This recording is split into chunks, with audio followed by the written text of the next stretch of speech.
அஸ்ஸலாமு அலைக்கும். Hi friends, எப்படி நல்லா இருக்கீங்களா? பக்ரீத் பண்டிகை முன்னிட்டு குவைத் அமைச்சரவை வெளியிட்ட மகிழ்ச்சியான புதிய தகவல். 6 நாட்கள் தொடர் விடுமுறை. சூப்பரான நியூஸை பார்க்க போகிறோம். அடுத்து விமான நிலையங்களில் கண்காணிப்பு தீவிரம். எபோலா வைரஸின் எதிரொலி ஆரம்பம். சுகாதார அமைச்சகம் எடுத்த அதிரடி நடவடிக்கை. அடுத்து குவைத்தில் உள்ள டிரைவர்களுக்கு பலதியாவின் எச்சரிக்கை. அடுத்து குவைத் தினார் ரேட் தாறுமாறு அதிகரிப்பு. வரலாறு காணாத அளவுக்கு உயர்வு. இப்படி பல முக்கியமான தகவல் இந்த வீடியோவில் இருக்கு. வீடியோ ஃபுல்லாக பாருங்க. உங்கள் நண்பர்கள் அனைவருக்கும் கட்டாயமாக இந்த வீடியோ ஷேர் செய்யுங்க. இப்போ வாங்க குவைத்துடைய மிக முக்கியமான நியூஸை பார்ப்போம். ஈதுல் அதா அதாவது பக்ரீத் பண்டிகை வரும் 27ஆம் தேதி அன்று Saudi Arabia, Kuwait, Arab Emirates, Bahrain, Qatar, Oman ஆகிய ஜிசிசி நாடுகளில் கொண்டாடப்பட உள்ளது.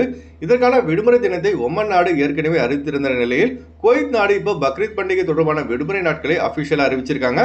அதாவது மே 26ஆம் தேதி முதல் மே 31ஆம் தேதி வரை, அதாவது தொடர்ந்து 6 நாட்கள் பொது விடுமுறை என குவைத் அமைச்சகம் வெளியிட்ட செய்திக்குறிப்பில் தெரிவித்துள்ளது. இந்த 6 நாள் விடுமுறை குவைத்தில் உள்ள நம் ஆளுங்களுக்கு மகிழ்ச்சியை கொடுத்தாலும் ஊருக்கு லீவுக்கு வர முடியாத நிலைக்கு தள்ளப்பட்டுள்ளார்கள். இதற்கு மிக முக்கியமான காரணமே ஃப்ளைட் டிக்கெட் ரேட்டு தாங்க. மற்ற அரபு நாடுகளான Saudi Arabia, Arab Emirates, Qatar, Bahrain, Oman ஆகிய நாடுகளுக்கு செல்ல ஃப்ளைட் டிக்கெட் பார்த்தீங்கன்னா 15,000 ரூபாயிலிருந்து 20,000 ரூபாய் தான் இருக்கு. ஆனால் குவைத்துக்கு மட்டும் 4 மடங்கு அதிகம். அதுவும் குவைத்திலிருந்து வருவதற்கு சொல்லவே வேண்டாம். என்னமோ அமெரிக்காவிலிருந்து வர மாதிரி இருக்கு. ஃப்ளைட் டிக்கெட் 1 லட்சத்துக்கு மேலே இருக்கு. இவ்வளோ பிரச்சனைக்கு காரணமே அமெரிக்காக்காரன் தாங்க. சும்மா இருந்த ஈரனை தாக்கணும் ஆரம்பிச்சு இப்போ பிரச்சனையெல்லாம் நம்ம தலையில் தூக்கி வச்சுனா இந்த அமெரிக்காக்காரன். இன்னும் இந்த சண்டை முடிஞ்ச மாதிரி தெரியலைங்க. எப்போ வேண்டுமானால் மீண்டும் ஆரம்பிக்கப்படலாம்னு நேற்று செய்தியாளர் சந்திப்பில் அமெரிக்க அதிபர் டொனால்ட் ட்ரம்ப் தெரிவித்துள்ளது குறிப்பிடத்தக்கது.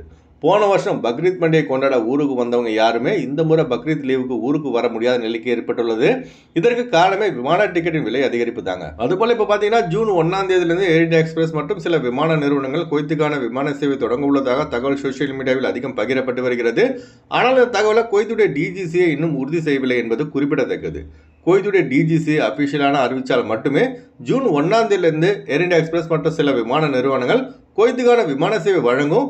குவைத் அப்ரூவல் கிடைக்காவிட்டால் மாஃபி. அடுத்து ஒரு மிக முக்கியமான தகவல். எப்போலா நோய் தொற்று பாதித்த நாடுகளிலிருந்து ஜிசிசி நாடுகளுக்கு வரும் பயணிகளுக்கு பயண கட்டுப்பாடு விதிக்கப்பட்டுள்ளது. குறிப்பாக பஹ்ரைனுக்கு வரும் பயணிகளுக்கு பயண தடை விதிக்கப்பட்டுள்ளது. அதுபோல ஜோர்டான் மற்றும் ஐக்கிய அரபு அமீரகம் சுகாதார நடவடிக்கைகளை கடுமையாக்கியுள்ளது. எப்போலா பாதித்த காங்கோ, உகாண்டா மற்றும் தெற்கு சூடான் ஆகிய நாடுகளிலிருந்து வரும் பயணிகளுக்கு 30 நாட்கள் நுழைவு தடையும் விதிக்கப்பட்டுள்ளது. பஹ்ரைன் மட்டும் இல்லைங்க, ஜிசிசி நாடுகளான Saudi Arabia, Kuwait, Qatar, Oman ஆகிய நாடுகளில் இப்போ தீவிர நடவடிக்கைகள் எடுக்கப்பட்டு வருகின்றன. உகாண்டா, காங்கோ, தெற்கு சூடான் ஆகிய நாடுகளிலிருந்து நேரடியாக வரும் பயணிகள் மற்றும் அந்த நாட்டிற்கு சுற்றுலா சென்று ஜிசிசி நாடுகளுக்கு திரும்பும் எந்த நாட்டவர்களாக இருந்தாலும் தீவிர கண்காணிப்பில் வைக்கப்பட்ட பின்னரே ஜிசிசி நாடுகளுக்குள் நுழைய அனுமதி வழங்கப்படுகிறது. இதுவரை இந்த எபோலா வைரஸால் 500க்கும் மேற்பட்டவர்கள் பாதிக்கப்பட்டுள்ளார்கள் என வேர்ல்டு ஹெல்த் ஆர்கனைசேஷன் தெரிவித்துள்ளது. அதுபோல இதில் 130 பேர் வரை உயிரிழந்துள்ளதும் குறிப்பிடத்தக்கது. அடுத்து ஒரு மிக முக்கியமான தகவல். குவைத்தில் உள்ள டிரைவர்கள், அதாவது சொந்தமாக வாகனம் வைத்திருக்கும் நம்பாளுங்க, உங்க காரை சேஃபான இடத்துல காரை பார்க்கிங் செய்யுங்க. குறிப்பாக லீவுக்கு இந்தியா, ஸ்ரீலங்கா செல்பவர்கள் உங்கள் காரை இஷ்டத்துக்கு பார்க்கிங் தடை செய்யப்பட்ட இடத்துல காரை பார்க்கிங் செஞ்சுட்டு போயிடாதீங்க. அப்புறம் ரிட்டர்ன் குவைத் வரும்போது உங்கள் காரு சக்கரப்பலாக தான் இருக்கும். அரபியன்ஸ் பத்திரிகையில் வெளியான ஆதாரத்தின்படி 99 கேட்பாரட்டு கிடக்கும் வாகனங்களை குவைத்துடைய பலதியா பறிமுதல் செய்துள்ளது. அதனால சொந்தமாக கார் வைத்திருக்க நம்ம ஆளுங்க பார்க்கிங் விஷயத்தில் அதிக எச்சரிக்கையாக இருங்க. அதுபோல மிக முக்கியமான இந்த தகவலை லாசியம் கட்டாயமாக உங்கள் நண்பர்கள் அனைவருக்கும் ஷேர் செய்யுங்க. அடுத்து குவைத்துக்கான விமான டிக்கெட் எடுக்க விரும்புபவர்கள் ஸ்கிரீனில் தெரிகிற ஜியா டிராவல்ஸ் நம்பரை தொடர்பு கொண்டு விமான டிக்கெட் பெற்றுக்கொள்ளலாம். அதுபோல குவைத்துக்கான பிசிசி, கேம்கா medical, Kuwait visa stamping, attestation, BOE தரப்படுகிறது. அடுத்து வாங்க குவைத்துடைய தினார் ரேட் பார்ப்போம். தினார் ரேட் பார்த்தீங்கன்னா இப்போ தாறுமாற ஏறிட்டு வருதுங்க. வரலாறு காணாத அளவுக்கு உயர்ந்துள்ளது. ஒரு தினார் இந்திய ரூபாயின் மதிப்பு பார்த்தீங்கன்னா 312 ரூபாயாக உள்ளது. ஒரு குவைத் தினார் ஸ்ரீலங்கா மதிப்பு பார்த்தீங்கன்னா 1060 ரூபாயாக உள்ளது. இப்போ நான் சொன்னது வந்து குவைத்துடைய அல்முலா ரேட்டுங்க. அடுத்து குவைத்துடைய கோல்டு ரேட் பார்ப்போம். 1 கிராம் 24 கேரட் தங்கத்தின் விலை 45 தினார் 539 ஃபில்ஸாக உள்ளது. 1 கிராம் 22 கேரட் தங்கத்தின் விலை 41 தினார் 759 ஃபில்ஸாக உள்ளது. ஓகே ஃப்ரெண்ட்ஸ், இந்த வீடியோ நம்ம ஷேர் செய்யுங்க. இந்த வீடியோ சம்பந்தமாக நீங்கள் என்ன நினைக்கிறீங்க என்பதை மறக்காம கமெண்ட்ஸ் பதிவு செய்யுங்க.